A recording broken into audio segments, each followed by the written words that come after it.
반갑습니다. 부동산 투자 여행의 박일입니다. 지난 강의에서 전세 사기와 관련된 내용을 가지고 말씀을 드렸죠. 오늘도 좀 더 구체적으로 말씀을 드릴까 합니다. 잘 아시겠지만 전세 사기와 관련된 특별법이 제정이 되죠. 이 제정법은, 특별법은 한시적 법률이라는 겁니다. 이 말은 이 법률은 길면은 올 겨울까지, 짧게는 올 가을 정도까지만 적용된다라는 내용을 먼저 알아두셔야 되겠습니다. 나아가서 이 전세 사기와 관련된 특별법의 주 핵심 내용은 크게 세 가지라고 보여집니다. 첫째, 현재 임차권자에게 우선 변제, 우선 매수권을 부여한다라는 겁니다.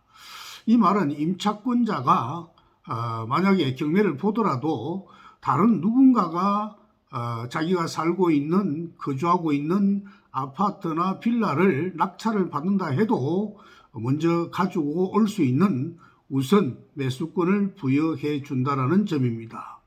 물론 이에 대해 가지고 현재 임차인들이 돈이 없지 않습니까? 따라서 거기에 대한 두 번째 내용으로서 경매와 관련된 모든 비용을 장기 저리 융자를 해 준다라는 점.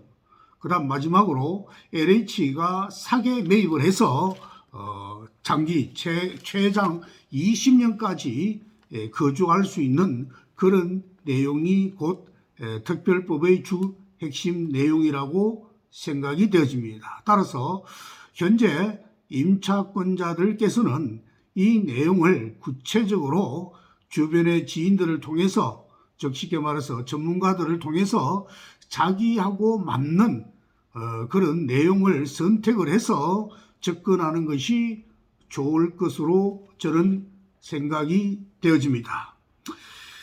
지난번에도 제가 말씀을 드렸지만은 전세 사기와 관련돼서는 먼저 전세 보증금 반환 보정, 즉 보증보험이죠. 보증보험 가입이 가능한 전세 매물은 사실상 현재로는 거의 없다라고 봐야 되겠습니다. 보증보험 가입이 안 되니까 말입니다. 세입자들도 선뜻 계약에 나서기를 현재는 꺼리고 있는 상황입니다. 전세 사기 우려와 보증보험 가입 요건 강화 여파로 인해서 빌라, 그 중에서 빌라라는 것은 다세대 주택이죠.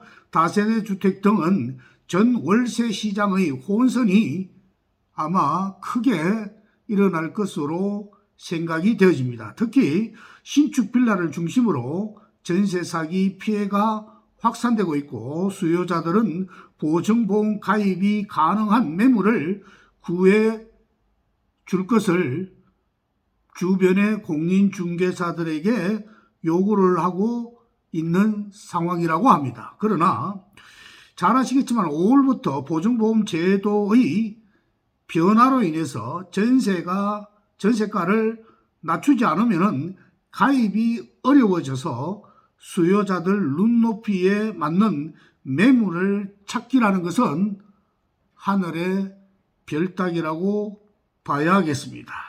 한마디로 5월부터 보증보험 가입마저 어려워져 가지고 거래가 사실상 단절된다라고 이해하시면 되겠습니다. 주택도시보증공사의 보증보험 가입 요건이 지난 강의에서도 말씀드렸다시피 5월부터 강화되기 때문입니다. 빌라 전 월세 거래가 막힌 이유 중에 하나라고 보여집니다. 보증보험 가입 기준을 전세가율 100%에서 90%로 강화된다라는 것이죠. 이처럼 이 또한 전세 가율을 산정하기 위한 기준도 역시 강화됩니다.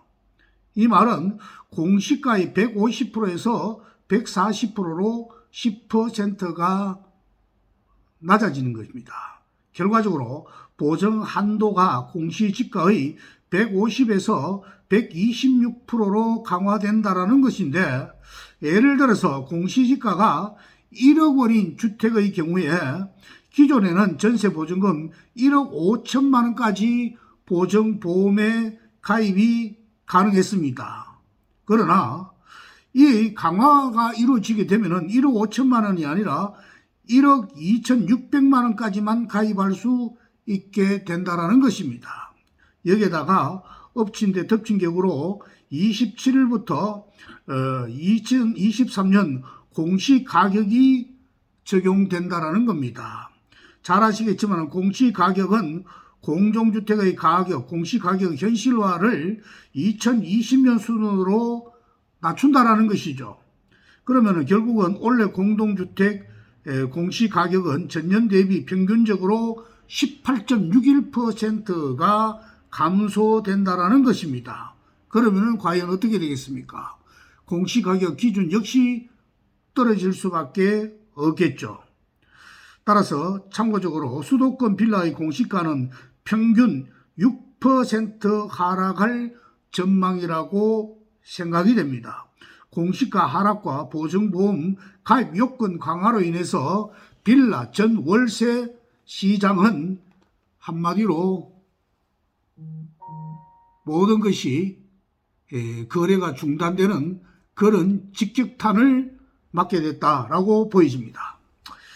정부는 갱신 계약의 경우에도 강화된 보증보험 요건을 내년부터 적용하기로 했지만은 혼선은 피하기 어려울 것으로 보여집니다. 특히 빌라의 경우에 기존에도 전세가율이 높아가지고 신규 전세 계약 체결 시에 보증금 낮추지 않으면 보증보험 가입이 사실상 불가능하기 때문에 그런 것입니다. 나아가서 임대사업자들은 더더욱더 위기감이 커지고 있습니다. 보증보험 가입을 위해 임대주택의 보증금을 한꺼번에 낮춰줘야 됩니다. 자금 부담이 당연히 커질 수밖에 없다라는 점입니다. 정부가 총부채 비율 DSR이죠. 규제로 대출도 막아놓고 임대인들의 연쇄 파산이 발생할 수 없는 그런 상황까지도 올 수 있다고 보여집니다. 따라서 현재 임차인뿐 아니라 현재 임대사업자에 대한 구제 방안도 정책이 일부 나와줘서 출구를 만들어 줘야 된다라고 저는 개인적으로 생각을 합니다. 수고 많았습니다. 좋아요와 구독 부탁드리겠습니다.